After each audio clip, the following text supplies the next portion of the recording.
Okay, we're going to be starting in a minute or so. And today, what I want to go over is it's a very interesting case I'm going to go over, which is can your blood sugar be too low? So, a lot of people they'll go to the conventional system and they'll get kudos for thumbs up for their blood pressure being so low. So, at the end of the day, if you have too low of blood pressure, this can be a pretty significant problem. And one of the things with the blood pressure is you actually need good blood pressure to make sure that blood is getting deep into the tissues, right? So this is the major thing that it comes down to is when you have good blood pressure, you're going to have good perfusion into the tissues. So if you have good perfusion into the tissues, then there can be nutrients that get delivered deep into the tissues. So what I want to go over really today is I'm going to go over a case. I'm going to show you what's happening.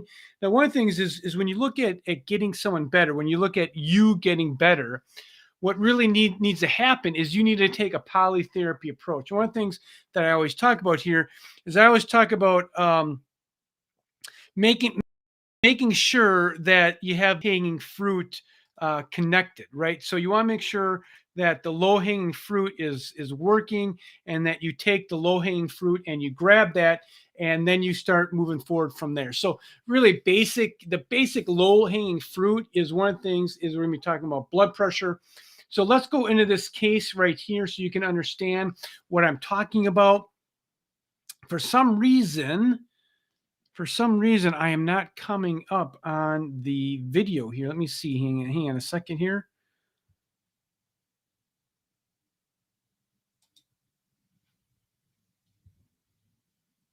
Okay, yeah, Bonnie too low. 80 over 150. Yeah, that's really bad. 80 over 150 is really, really bad. For some reason, my video is not working. Let me see if I can kind of figure this out here. Hmm.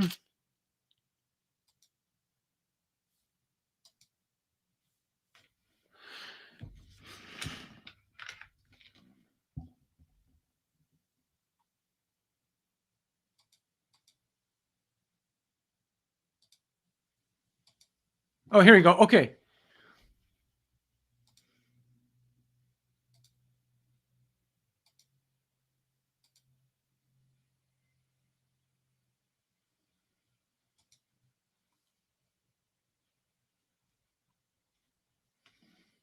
Okay, let's see what we have here. Okay, beautiful. All right, good, good, good. All right, so let's start. So what I was saying before is that so low hanging fruit. So you got to have blood pressure. So the sweet spot of blood pressure is 120 over 80. All right, so this is the sweet spot. So it's really simple. Here's the protocol. You take your blood pressure. You get up in the morning. You take your blood pressure. And get a nice cuff where you can just put it on your arm and you can hit the button and it automatically reads and it keeps track. And then you stand up and then you take your blood pressure again. Very simple. Now, what I would tell clients is if you're out there and you do this protocol and you actually have low blood pressure, then you probably want to you're going to want to monitor it for a period of time until it gets normalized. And B, I would tell you to do it a few times during the day just so you have better data. So one of the things is when we go and we look at these things is you want to start doing data points. And if you actually find a problem there, you want to just start taking more data and figuring out what's happening. So at the end of the day, if you have low blood pressure, right? Let's say it's 105 over, let's say, 65. Okay, 105 over 65. Now you go to the conventional system, they're going to say high five. They'll give you a thumbs up. Let's do a camera thumb up. They're going to give you a thumbs up. Great, low blood pressure. Great, great, great, great. At the end of the day, that's not great. So if you have low blood pressure, you're not getting deep nutrition deep into your capillaries. Deep into the capillaries are the very smallest delivery system of oxygen. So let's say you're having brain fog. Okay, just take an example. Let's say you have brain fog and you actually have. Let me try and erase this. You actually have. Let's just take an example of this here.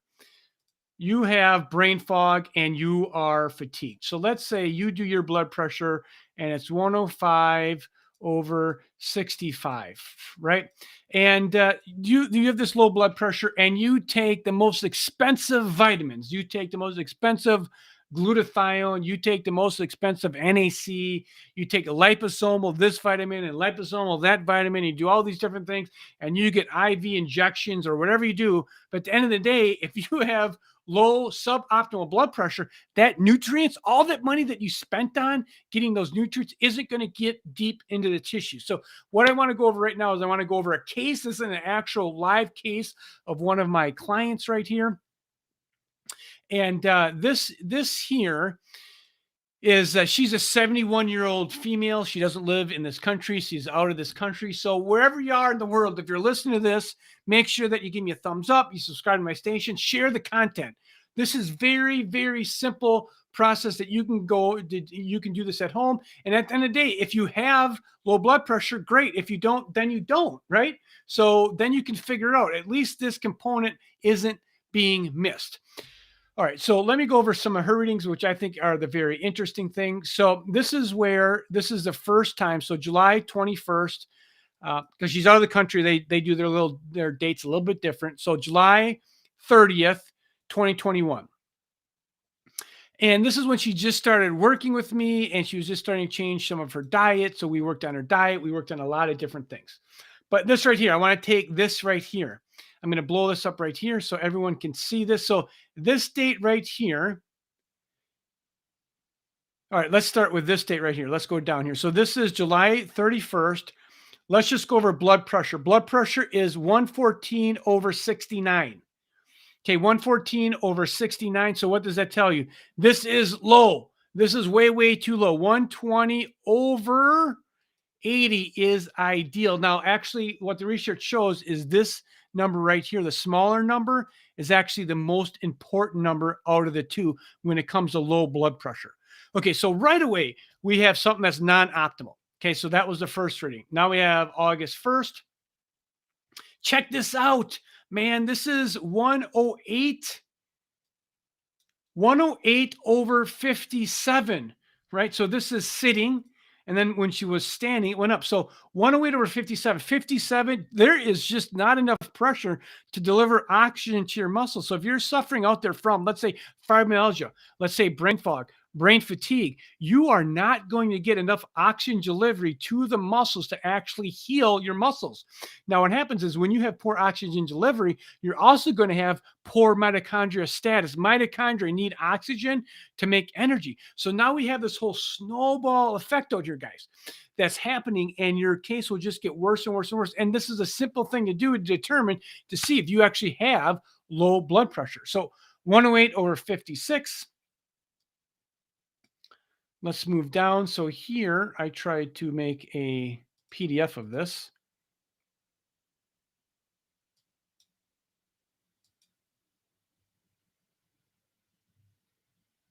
Okay, so we have some more dates here. This is August 2nd. Blood pressure is 114 over 66. Again, way, way too low. So what have we just found? So we've done some basic things, and now she's going to be more diligent on taking her blood pressure because we actually found a legitimate problem on why she's not getting better. Sometimes, like if you have low blood pressure, you can get dizziness when standing. You can just get dizziness when you use your brain. If you're using your brain a lot, you'll get fatigued a lot just because you don't have the pressure to deliver nutrients. Okay, so 114 over 66. Then we have August 3rd. She didn't take her blood pressure. No, did she take it? No, she didn't take it that day. Then here we have August 4th. Let's see what the blood pressure is on here.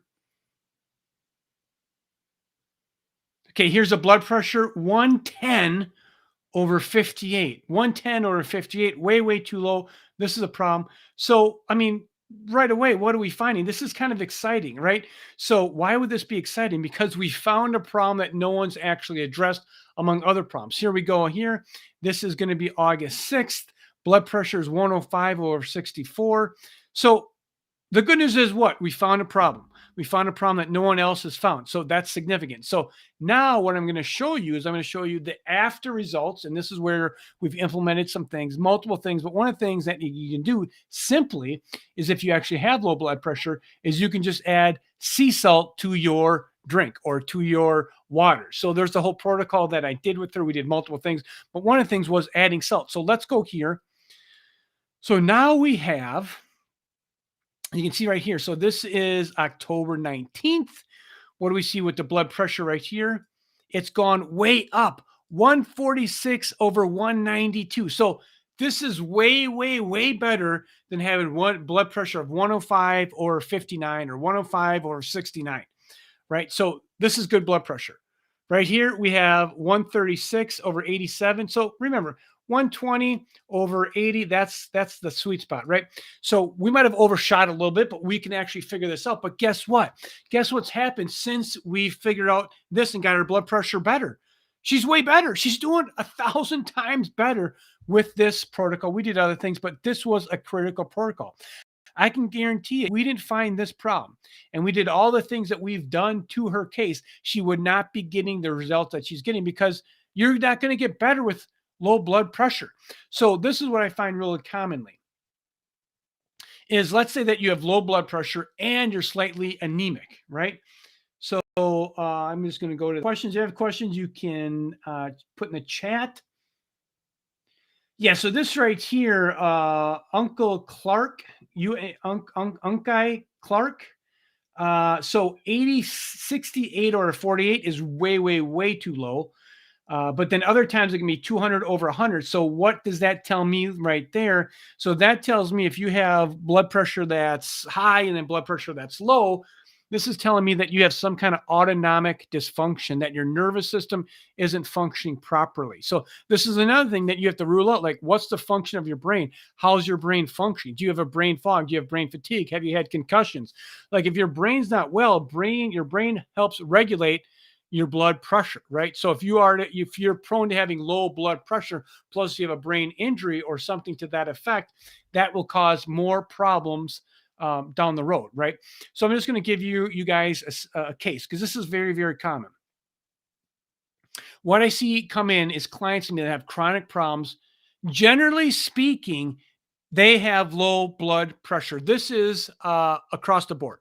I can say this. I've done this enough times. I've implemented this process, this protocol in the last 3 or 4 months. And I can say without a doubt, most people that are coming that have chronic problems have low blood pressure.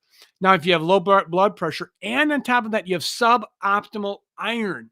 I find this a lot, especially in ladies, is their iron. You can't be classified as being anemic, but you have suboptimal iron. So it's not optimal delivery of oxygen because what the iron does is the iron will attach to oxygen and then your blood pressure pushes that into the tissues, deep into the tissue. So just take this as an example. You have suboptimal blood pressure and then you have suboptimal iron status and you're trying to recover and you're fatigued and your brain's not working and you have brain fog and brain fatigue and chronic fibromyalgia and you have tendon pain. This is where a methodical approach needs to go in. Okay, so she's been a little more religious about taking her blood pressure just because we found a problem. Here, this is the times there. I think she's using military time. Here's another one, 128 over 33. I'm not sure if that's an error or not, but that's really low. Okay, so that's a little low there. Let's scoot down. Let's go back up. So down here, we have another blood pressure, 112 over 73. Again, this is way better than her readings before. Let's go back down. Here we have a reading of 124 over 72. So these have improved substantially. Here, 132 over 74, 130 over 80, 112 over 73. So these are really good readings here. Let me just check here. Mario, protocol for low blood pressure. Everyone wants like protocols. I love you guys. Protocol for low blood pressure. Well, simply Mario, you could just add sodium or salt or sea salt and bring up your blood pressure. That is one way. So can low blood pressure cause fibromyalgia? Yeah, and I think I just kind of answered the fibromyalgia. Yeah, you can get the fibromyalgia with slight anemia problems, not enough iron, and then then that's causing some problems. Okay, see, here's some additional readings. You see, like when she found these problems, she's a little more restrictive. She's a little more on the ball with taking it. So we have 133 over 83. These are all sweet. These are all way better. 139 over 92, 136 over 87, 111 over 80, 73 over 84. Now I looked at all these blood pressure readings, and what do you see? Let's just go back now. Let's just compare so we can just compare what she was actually doing right here. So we have a reading here, 108 over 57. I mean, the readings are way different, man. And the thing is, like, you know how many doctors she went to? She went to a litany of doctors with no results because they're just not looking for blood pressure. They'll tell you that your blood pressure is great. So here's a 114 over 69. What else do we have here? We have low number 66, 114 over 66, 100 over 58. That's really, really substantially low. 105 over 64, another one. So you can see the difference. So we definitely improved her glucose levels. And, it wasn't hard, it wasn't difficult. But what needed to happen? What really needed to happen here is there needed to be a methodical plan where we actually try and find the problems. And once you find the problems, then you can start to solve the problems out there, gang. So, anyway, I wanted to just reach out and do this quick video here tonight. And, oh, Mario, you're welcome. If you have any questions, you let me know. So yeah, there's just a lot of research on suboptimal blood pressure and how this can cause many, many problems. So with that being said, appreciate you guys. Remember to share this video, grab the content, share it on your social media. People need to hear this information. It's not out there. And to be honest with you, Facebook and YouTube actually suppress this kind of content, this natural content. So if you're out there listening, just put it on your feed and maybe you can help someone. So that being said, I'm going to check to see if there's any more questions, and there's not. So with that being said, everyone have a good night. Take care. Love you guys. Bye-bye.